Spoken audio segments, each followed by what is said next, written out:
नमस्कार दोस्तों। जी के वाई अंकित एटा यूट्यूब चैनल में आप सभी का स्वागत है। हमारी जो ज्योग्राफी की सीरीज चल रही है उसमें हमारे 3 लेक्चर हो चुके हैं। आज हमारा चौथा लेक्चर है जिसमें कि हम भारत की नदियों के बारे में जानेंगे। ठीक है।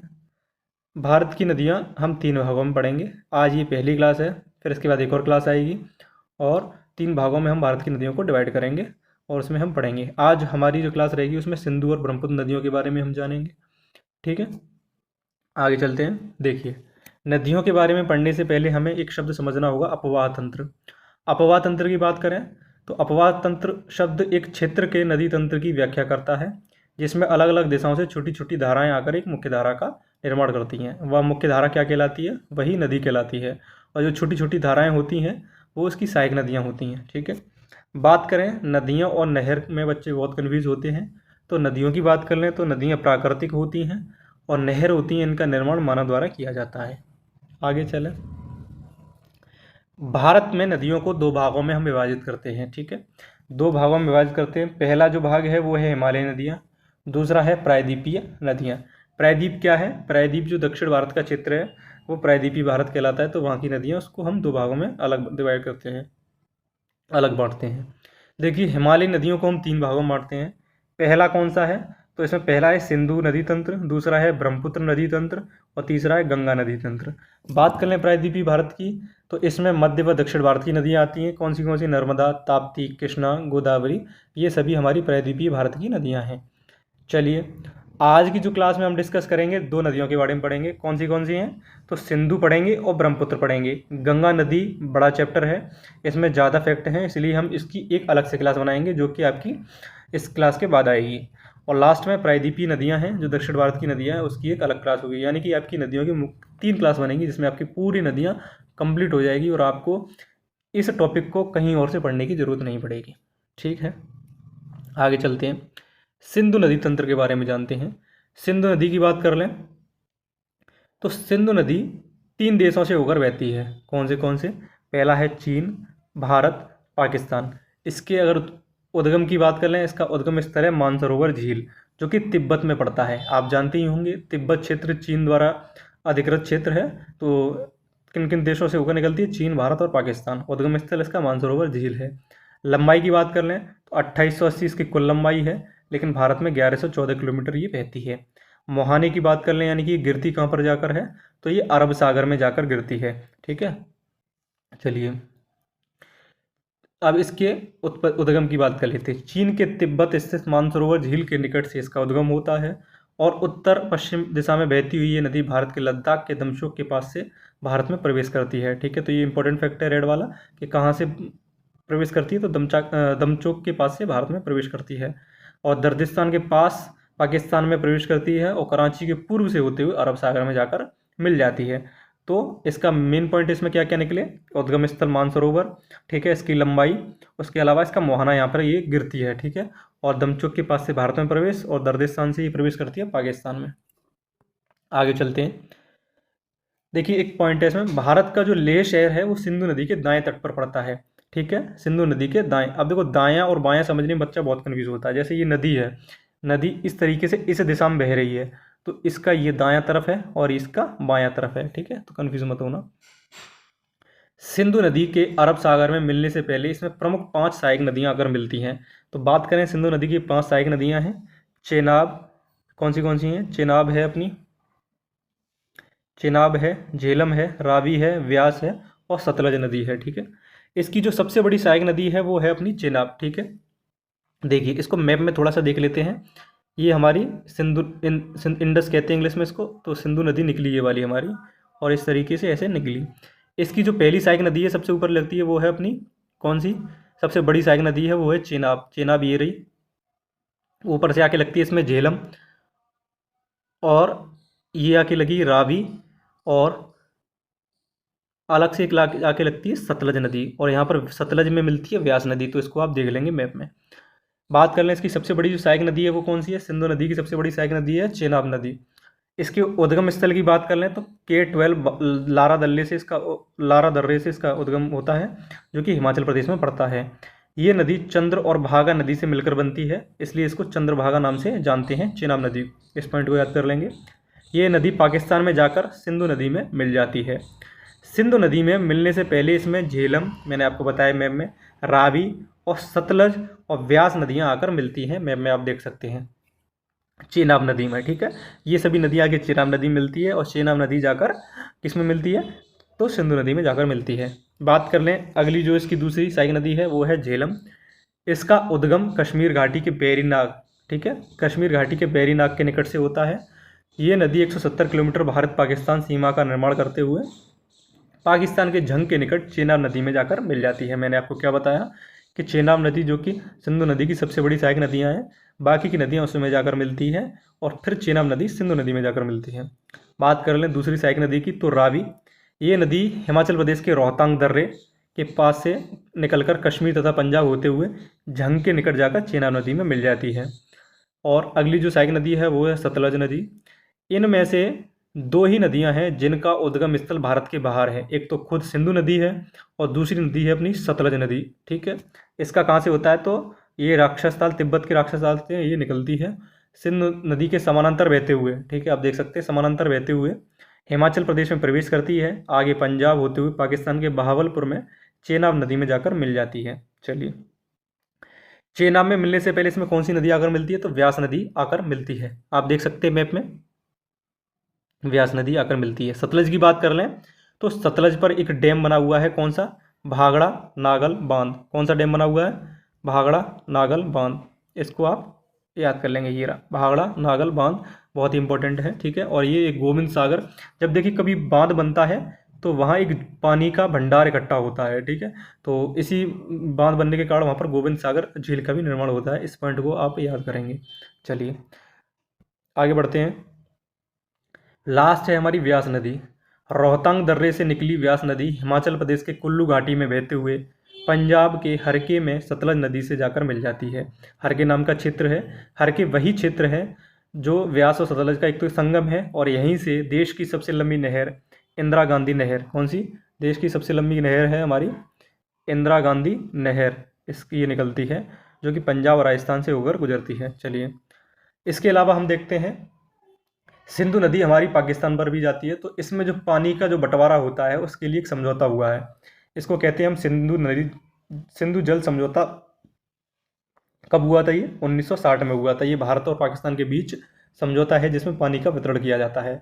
तो भारत के नियंत्रण वाली नदियों के बारे में जान लेते हैं। तो व्यास, रावी और सतलज पर भारत का नियंत्रण रहेगा, वहाँ के पानी पर। इसके अलावा सिंधु, चेनाब, झेलम, इस पर किसका नियंत्रण रहेगा, तो पाकिस्तान का नियंत्रण रहेगा, ठीक है। ये हमारी सिंधु नदी थी, सिंधु नदी तंत्र और उसकी सहायक नदियाँ थी। तो मैंने आपको क्या बताया, सिंधु नदी तंत्र। देखिए, सिंधु नदी तंत्र मुख्य है, इसकी 5 अन्य सहायक नदियाँ हैं, ठीक है, मैंने आपको मैप में बताया। तो सबसे पहले कौन सी पड़ती है इसमें, सबसे पहले पड़ती है झेलम, फिर चेनाब, फिर रावी, और ये सतलज आती है, और इसमें छोटी सी एक नदी व्यास मिल जाती है, और ये सभी मिलकर किस मिलती है, सिंधु नदी। तो ये सहायक नदियाँ हैं किसकी, सिंधु की। चलिए आगे बढ़ते हैं। तो अगला जो हमारी नदी पड़ती है वो पड़ती है ब्रह्मपुत्र नदी तंत्र, ठीक है। ब्रह्मपुत्र नदी तंत्र के बारे में जानेंगे। ये नदी तिब्बत, भारत और बांग्लादेश से होकर बहती है। ये भी 3 देशों से होकर गुजरती है, ठीक है। ये नदी तिब्बत के मानसरोवर झील के निकट से निकलती है और हिमालय के साथ साथ पूर्व की ओर बहती है, ठीक है। ब्रह्मपुत्र हिमालय की सबसे पूर्वी चोटी, जो हिमालय की सबसे पूर्व में पड़ने वाली चोटी है उसका नाम है नामचा बरवा, के समीप दक्षिण की तरफ मुड़कर अरुणाचल प्रदेश में प्रवेश करती है। ब्रह्मपुत्र नदी की बात कर रहे हैं। इसमें क्या है, ब्रह्मपुत्र, सतलज और सिंधु तीनों नदियां जो हैं हमारे तिब्बत के मानसरोवर के पास से निकलती हैं। ये पॉइंट याद करने के लिए बहुत इंपॉर्टेंट है, ठीक है, इसको आप याद रखेंगे। देखिए आप मैप में देख सकते हैं, यहाँ से ही मानसरोवर से नदी निकली है ब्रह्मपुत्र, और इस तरीके से जाती है। नामचा बरवा ये सबसे पूर्वी पर्वत है, पूर्वी चोटी है हिमालय की। यहाँ से होते हुए अरुणाचल प्रदेश में प्रवेश करते हुए ये इस तरीके से जाके, और ये लास्ट में बांग्लादेश ये देश है, यहाँ से होते हुए किस में मिलती है, गंगा नदी में मिलती है। चलिए, इसके अलावा इसके अलग अलग क्षेत्रों से यहाँ से ये निकलती है, इसको अलग अलग नामों से जाना जाता है। जैसे चीन में इसको जाना जाता है सांगपो नदी के नाम से, ठीक है। किस नदी से नाम से जाना जाता है, सांगपो। तिब्बत का जो क्षेत्र है वो चीन के उसमें ही पड़ता है, तो किस नाम से जानी जाती है, सांगपो। अरुणाचल प्रदेश में इसको दिहांग कहा जाता है, असम में इसको ब्रह्मपुत्र कहा जाता है, और बांग्लादेश में इसको जमुना के नाम से जाना जाता है। आगे देखिए, असम घाटी में बहते हुए ये नदी बांग्लादेश में प्रवेश करती है, जहाँ इसे जमुना के नाम से जाना जाता है। ठीक है, किस नाम से, जमुना के नाम से जाना जाता है। और ये गंगा के साथ मिल जाती है, किसके साथ मिलती है, गंगा के साथ मिलती है। और इसका संयुक्त रूप कहलाता है मेघना। क्या कहलाता है, मेघना, जब ये गंगा के साथ मिलती है। देखिए ये आप मैप देखिए, इसमें आपको समझाता हूँ। ये ब्रह्मपुत्र नदी आ रही है हमारी, ये ब्रह्मपुत्र नदी आई, इधर से जा रही है हमारी गंगा, और ये बांग्लादेश में मिलती है। तो बांग्लादेश में इन दोनों का संयुक्त रूप क्या कहलाता है, मेघना के नाम से जाना जाता है। और ये बंगाल की खाड़ी में जाकर ये दोनों नदियाँ गिर जाती हैं। चलिए आगे चलते हैं। मेघना के नाम से जानी जाती है, और विश्व के सबसे बड़ी नदी डेल्टा सुंदरबन डेल्टा का निर्माण करते हुए बंगाल की खाड़ी में गिर जाती है। तो आप याद रखेंगे इस पॉइंट को। आगे देखते हैं ब्रह्मपुत्र की सहायक नदियों के बारे में। ठीक है, तो ब्रह्मपुत्र की सहायक नदियाँ कौन सी हैं, तीस्ता है, सुनस है, दिबांग है, लोहित है, कमेंग है, मानस है, बराक है, कपिली है। ये सभी ब्रह्मपुत्र की सहायक नदियाँ हैं। बात कर लें तो तीस्ता, सुबनसिरी, कमेंग, मानस, दिबांग ये सभी दाएं तट से मिलती हैं। ठीक है, कहाँ से मिलती हैं, दाएं तट से। ये जा रही है अपनी ब्रह्मपुत्र। तो देखिए सुबनसिरी भी दाएं तट से है, मानस भी है, संकोश भी है, तीस्ता भी है, और कौन सी है, कमेंग भी है। ठीक है, कमेंग भी है और दिबांग भी है। चलिए इसके अलावा लोहित, बराग, दिबांग ये सभी दाएं तट से मिलती है। ठीक है, ये बाएं तट से, किस तट से मिलती हैं, बाएं तट से। देखिए यहाँ से इसको काट लेंगे, ये दाएं से नहीं मिलती है दिबांग। ये कौन से तट से मिलती है, बाएं तट से। ठीक है, तो दिबांग देखिए बाएं तट से है, लोहित भी बाएं तट से है, धनसिरी भी बाएं तट से है, कपिली भी बाएं तट से है। ठीक है, इसके अलावा बराक भी है एक, ठीक है, जो कि इस मैप में नहीं दी गई है। तो आप इस पॉइंट को याद रखेंगे। चलिए आगे चलते हैं। कुछ महत्वपूर्ण बिंदु हैं ब्रह्मपुत्र नदी से संबंधित। तो इसमें है तीस्ता नदी का उद्गम सिक्किम से होता है। ये पश्चिम बंगाल से होते हुए बांग्लादेश में प्रवेश करती है, और वहाँ जाकर किस में मिल जाती है, ब्रह्मपुत्र में मिल जाती है। अगला पॉइंट है लोहित नदी को खून की नदी के नाम से भी जाना जाता है। ठीक है, अगला पॉइंट है बराक नदी जो ब्रह्मपुत्र की सहायक नदी है, इसका उद्गम स्थल मणिपुर की पहाड़ियों से होता है। मणिपुर से मिजोरम, असम होते हुए बांग्लादेश में प्रवेश करती है, और मेघना नदी में जाकर मिल जाती है। अगला पॉइंट है ब्रह्मपुत्र नदी गंगा नदी के साथ मिलकर विश्व के सबसे बड़े नदी डेल्टा सुंदरबन डेल्टा का निर्माण करती है। ब्रह्मपुत्र नदी में ही विश्व का सबसे बड़ा नदी द्वीप माजुली स्थित है। ठीक है, ब्रह्मपुत्र नदी इतनी विशाल है, इतनी बड़ी है, जैसे ये नदी बह रही है। द्वीप क्या होता है, चारों तरफ से पानी से घिरा हुआ हिस्सा। तो एक होता है समुद्री द्वीप, एक होता है नदी द्वीप। तो विश्व का जो सबसे बड़ा नदी द्वीप है, इसका नाम है माजुली, वो ब्रह्मपुत्र नदी में ही स्थित है। याद रखेंगे इस पॉइंट को। आगे देखते हैं कुछ महत्वपूर्ण प्रश्न हैं दोनों नदियों से संबंधित। जैसे सिंधु नदी का उद्गम स्थल क्या है, तो सिंधु नदी का जो उद्गम स्थल है वो मानसरोवर झील है। अगला प्रश्न है सिंधु नदी कितने देशों से होकर निकलती है, तो मैंने आपको बताया सिंधु नदी चीन, भारत और पाकिस्तान यानी कि 3 देशों से होकर गुजरती है। अगला प्रश्न है कौन सा शहर सिंधु नदी के दाएं तट पर पड़ता है, तो मैंने आपको बताया था लेह शहर सिंधु नदी के दाएं तट पर पड़ता है। अगला प्रश्न है ब्रह्मपुत्र नदी का उद्गम कहाँ से होता है, तो इसका भी उद्गम मानसरोवर झील के पास से होता है। दूसरा प्रश्न है ब्रह्मपुत्र नदी कितने देशों से होकर गुजरती है, तो ये भी 3 देशों से गुजरती है। कौन से, चीन, भारत और बांग्लादेश। अगला प्रश्न है ब्रह्मपुत्र नदी को तिब्बत में किस नाम से जाना जाता है, तो ब्रह्मपुत्र नदी को तिब्बत में सांगपो के नाम से जाना जाता है। किस नाम से, सांगपो। ठीक है, सांगपो के नाम से जाना जाता है। अगला है प्रश्न सिंधु नदी की सबसे बड़ी सहायक नदी का क्या नाम है, तो जो सिंधु नदी की सबसे बड़ी सहायक नदी है वो चेनाब है, और इसी में सारी सहायक नदियाँ आकर मिलती हैं। जैसे ये सिंधु नदी जा रही है, ठीक है, सबसे पहले आके मिलती है झेलम, दोबारा बनाता हूँ, सिंधु नदी जा रही है,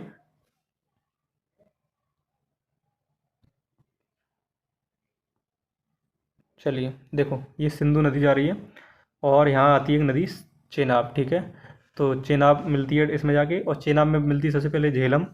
ठीक है, उसके बाद आती है आपकी रावी नदी, और इधर से आती है सतलज नदी, और यहाँ से एक मिलती है सतलज में व्यास, और ये सभी जाके मिलती है चेनाब में, फिर चेनाब मिलती है सिंधु नदी में जाकर। ठीक है, तो अगला प्रश्न है सिंधु नदी की सबसे कितनी सहायक नदियाँ हैं, तो सिंधु नदी की सहायक नदियों की बात कर लें तो कितनी हैं, 5 हैं। कितनी हैं, 5। ठीक है, कौन सी हैं, झेलम, चेनाब, रावी, सतलज और व्यास। चलिए अगला प्रश्न है सिंधु जल समझौता किस वर्ष हुआ था, तो मैंने आपको बताया सिंधु जल समझौता वर्ष 1960 में हुआ था भारत और पाकिस्तान के बीच। अगला प्रश्न है बांग्लादेश में ब्रह्मपुत्र को किस नाम से जाना जाता है, तो बांग्लादेश में ब्रह्मपुत्र को जमुना के नाम से जाना जाता है।